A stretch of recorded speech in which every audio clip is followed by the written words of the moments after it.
white corners. So, the beauty of working on an MMO is that it's absolutely huge. Leo Tolstoy, Mr. War and Peace, wishes he has a story hole that big. A story hole being the room you have to tell a story. He wishes for something like this. I have literally a cast of thousands in TERA to play with. We all do. We all have the equivalent of a special effects budget that would make James Cameron weep tears of sadness. We have literally a whole world to play with so far. That said, we have also some significant constraints, and I think the biggest constraint is a self-imposed one. I have an unalterable bedrock opinion that the best game writing is game writing that delivers a big impact and that gets out of the way. We don't want to interrupt gameplay. We want the story to make the gameplay better. We want the gameplay to make the story better. The beauty of gameplay, especially in an MMO, is that it naturally generates drama. I think anybody who's ever been in a serious guild knows that. And I'm going to add to some of that drama, and maybe make some drama with happy endings, in the stories that we tell in TERA. Gameplay can naturally generate terrific drama, and we're going to create some real dramatic moments in all the stories and subplots and double crossings that we do as you take the journey from level 1 to level 60 in TERA. Yeah, exactly. Now here's the first audience participation moment. Take a look at the writers and watch if you can see their eyes roll as they see this next slide. Emotional rewards through storytelling. They are getting sick of me saying this. This phrase started very simply. It was like line number 2 on slide number 3 of a PowerPoint presentation that I saw from Korea back in January of last year. It was based on some of the focus group testing in Korea. And one of the things that, in a very early version of the game, the Korean fans told us was they wanted emotional rewards through storytelling. It was just a one-liner, but we picked it up and we made it our rallying cry. And these guys are sick of it, and I'm not sick of it because I have it tattooed on the inside of my eyelids, so I see it every time I blink.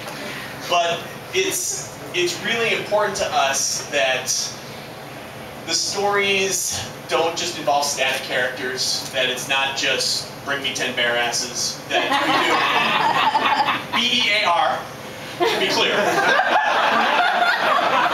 But T-rated so far. Yeah, no, see, so that's what we're shooting for, and that's what I hope you'll all hold us to. Because, like I said, you saw those numbers. We have plenty of room to work with. And if we can't deliver an emotionally engaging story, if we can't give you emotional rewards through storytelling, you have the right as consumers to say, what the hell, dude? But I think you'll be happy with where we're going. Game's not done yet, but there's 80 zones, and many of them have mobs in them. Many have quests in them. We're getting there. And if you stop by our booth, you know that you can see evidence of us getting there. We've got a ways to go, but it's starting to come together, and I'm pretty excited about that. Now, it doesn't start always in Seattle, though, with these good folks here.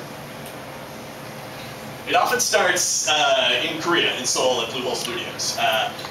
They make our job so easy. One of the best things I do is, one of the highlights of my job is I get to open art folders that say things like new art periodically.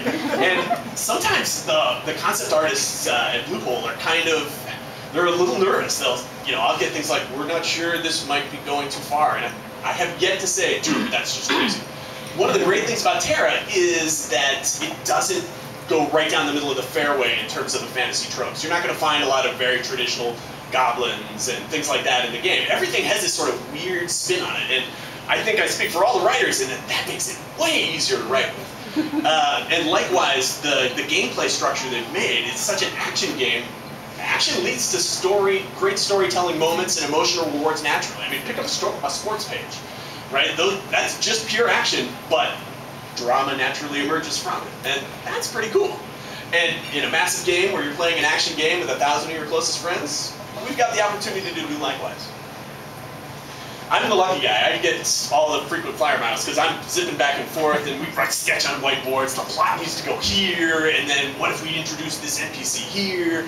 And then I bring it back to these guys, and they tell me, Dave, why did you tell them that? And then I go over there, and then I hear the Korean equivalent of, Dave, why did you tell them that?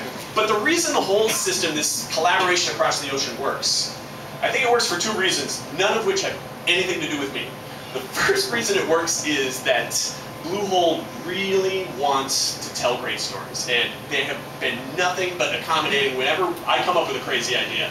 It's like the art situation in reverse. They have yet to tell me, Dave, that's too crazy. The closest they come is sometimes they'll say, Dave, let's talk expansion.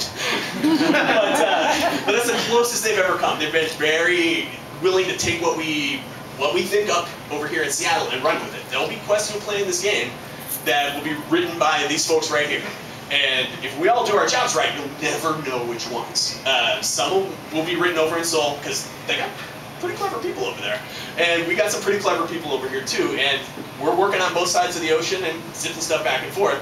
The second reason that all works, that has nothing to do with me, is the folks at Bluehole, by and large, have fantastic English skills. Way better than my Korean. Because it's like, annyeonghaseyo, and that's pretty much it for me. I mean, the one thing that is kind of a cool side perk, though, is all of us writers have gotten really good at phonetically sounding out Hangul, the Korean alphabet, which, by the way, is like the coolest alphabet in the world. But you can see, like, that, for example, that's TERA there. It's not an idiom. It's not like Chinese. Those are actual letters. It's like a regular alphabet. And I've split it up into syllables here, but that's TERA, and more to the point, that's Arugon, the Argons. And so when we see mobs that have Arugon on it, we know what that means. That means it's the big bad that you'll see near the end of the game. So whether it starts in Korea, or starts in here in Seattle, the writers are working in pretty simple tools. It's just, we're just typing away at our desks, and then we go and we do whiteboard. We do a lot of whiteboarding sessions, and invariably, and you can talk to the writers about this afterward, they think of things beyond the scope of the NPC they're working on or the quest they're working on. They think broader, like, okay, well, what does this mean for the whole world? And so we have a wiki that grows like particularly fatal viruses, and just to keep track of it all, because with a cast of thousands, 80 zones, hundreds of monsters, if you don't keep track of that stuff, it will keep track of you.